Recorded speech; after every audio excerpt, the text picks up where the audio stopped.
In any given moment in Fire Emblem Engage, you're likely to see the ghostly shape of a long-gone hero fly into battle, as walls of ice spring forth from the ground, and nearby allies join together for an impossible, flashy, and deadly sequence of attacks on an enemy general. All of this unfolds on a map you could have sworn you've seen before. Is Fire Emblem Engage actually worth experiencing? Or are you better off waiting for its next turn? Find out in our review.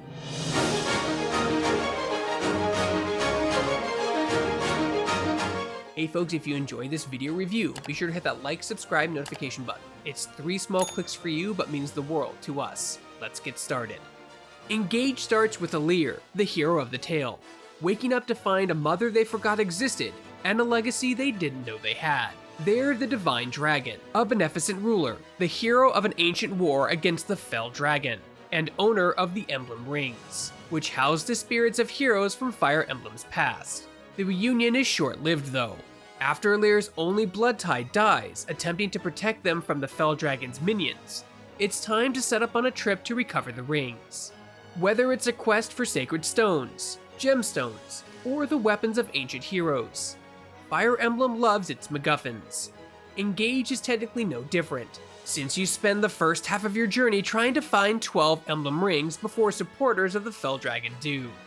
However, unlike the series' usual MacGuffins, these do actually have a role in the story, albeit a slightly shallow one, and help radically transform Fire Emblem's tactics on the battlefield. While the Emblem Rings are meant to offer advice, Alear turns to their newfound friends for a sense of family and for knowledge of this strange world they awaken instead. Everyone they meet is only too happy to help Alear, in no small part because they think Alear is the Divine Dragon. The fact that Alear can't turn into a dragon, and is barely even an inspiring lizard at this point, let alone a Divine Dragon, doesn't dampen their enthusiasm. They're told Alear is the Divine Dragon, so they believe it. This subtle undercurrent of tension between what we're told to believe and what the actual truth is runs through the entire game, though Engage does little with it until much later. The same is true for the other major theme, family bonds, and, specifically, sibling bonds. Engage goes out of its way to present the 4 kingdoms as case studies in family experiences. These run the gamut from almost losing a child to grappling the legacy your forebears left. Even the seemingly ideal family, along with abandonment and impossible to please parents. This focus is unique for Fire Emblem, and makes the main cast feel more human and sympathetic. It's just strange that this and Engage's other main themes, including the found family story at its heart, have little narrative significance until the back third of the game. That's not to say Engage tells a poor story, it just feels uncertain at times, like perhaps it was meant to be deeper than it ended up being. Ilios, the land it takes place in, is a good example of that idea. You come across snippets of world building at times, Solemn's place as a trade nation, or Lucia's justification for invading an oppressive military nation of Brodia, but it feels like it just exists as a place for the game to happen in. There's no firm sense of place in Engage, an issue that's somewhat surprising after many facets of Fodlan in 3 houses. What it lacks in a strong setting though, Engage makes up with its supportive conversations. Like other Fire Emblem games, Engage uses these chats between characters to develop their personalities and expand on some of the themes the main story overlooks. Your allies in Engage aren't quite as fully realized as students of the 3 houses, but they're also more complex than Awakenings and Fate's largely one-note characters. Even the seemingly one-dimensional characters, like the exercise-obsessed Eddie, have some surprising moments of depth when paired with the right person. While Engage only has one story and one moral petition to pin your convictions to, it loosely borrows 3 houses' method of party structure in the way it introduces and groups your new recruits. Nations take the place of houses. For example, you can feasibly play the entire game with the Ferenzi bunch, or your new friends in Brodia. Like these 3 houses, the best results, at least as far as supportive conversations go, come from mixing and matching people with the most desperate backgrounds. The world itself doesn't feel much deeper as a result, but the clash of ideas and personalities helps make the people in it feel richer nonetheless. It helps that everyone has a range of motivations for joining Alear, beyond the usual loyalty to lord and country. These bonds are there too, but there's also desire for personal growth, a need for atonement, or just wanting to see how many people live in other nations. Engage's brand new maps are some of the best in years, and tweaks to layouts and enemy behavior mean that the repurposed ones inspired by classic maps feel fresh and exciting. One mid-game fight takes place in a swamp at night.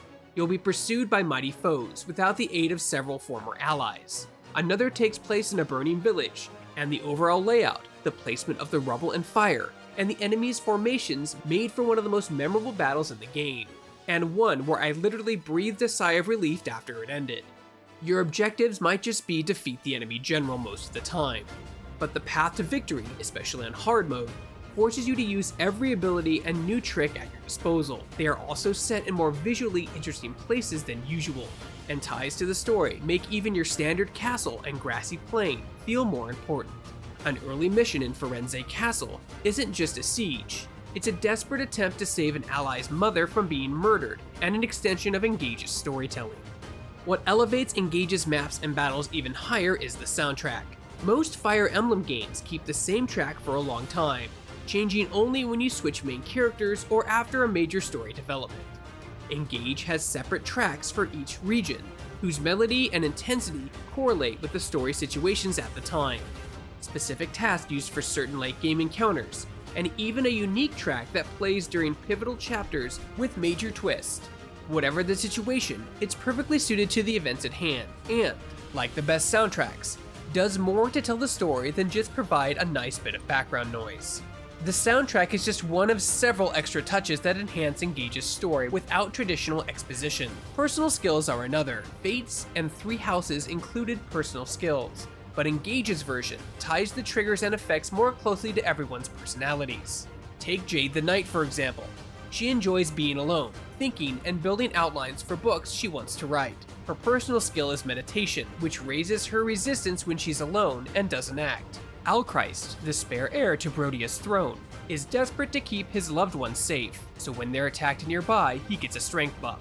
All this, combined with their individual motivations and dreams, means that every time you deploy that character, it feels like you're advancing their personal stories and giving them an important role in the broader plot, even if they don't actually have one. Whether you experience something similar depends on how invested you are in the idea of these characters. Regardless, it seems evident that intelligent systems tried taking steps to blur the divide between the battle and off-field character development, and it's a welcome effort that makes the whole package feel more unified. Engage shakes things up on the battlefield as well. Each emblem ring corresponds to a specific hero, like Ike, Leaf, or Corrin for example. They grant the equipping character some stat boost, and when you engage with them in battle, they'll also give you a fancy new weapon and a special attack. Ike's signature Great Ether ability absorbs damage for a turn and then attacks every enemy within 2 spaces. Some of the later emblems also give you a special multi-use skill. Lucina can shield nearby allies from damage, while Corrin's Dragon Vein ability lets you manipulate the environment to block enemy movement or boost defense for nearby allies. Emblems can also impart multiple skills and even weapon proficiencies, which a unit can inherit after they reach level 5 in their bond with that emblem. This system is a brilliant expansion of Three Houses' open class structure, where you can not only put any character in any class, but you can build your dream combinations too. You can take the pragmatic route and boost a unit's less inspiring stats, or you can get creative and, for example, give a sage skills that normally belong to a paladin, swordmaster, and sniper. The result is the series' most flexible and enjoyable class system to date, and one that requires very little investment from you to get what you want. Back at base, you can spend bond points to train with emblems and raise a character's bond level with them. Bond points are plentiful too, so while you may not have enough to experiment freely with every recruit, there's enough flexibility to try different builds and see which one you like best, without having to wait for New Game Plus, like in Three Houses. The break system makes you think about weapon advantages from a new angle as you prepare your defenses, while chain attacks and chain guard give you your elements, a subtle advantage in certain situations. Units classed as backup can chip in during a fight and deal extra damage, often making the difference between victory and letting your foe walk away intact. Key adept runs can use chain guard when their HP is full to block hits to adjacent allies, a perfect way to offset risk and keep your friends alive. Engage also makes class weaponry more open, where before, Classes such as the hero were stuck with swords and axes. You can make a sword and lance hero or a wolf knight who wields knives and axes. By far, my favorite change is to do with healers though. Light magic is gone again, and your base healing class is now a martial artist who can use staves, fist break bow users, and mages, making them useful for more than just pummeling foes. And anyone who uses a staff, including sages, griffin knights, and the new royal knight, gets an experience boost, whether that staff is for healing or for automatically breaking an enemy's defenses.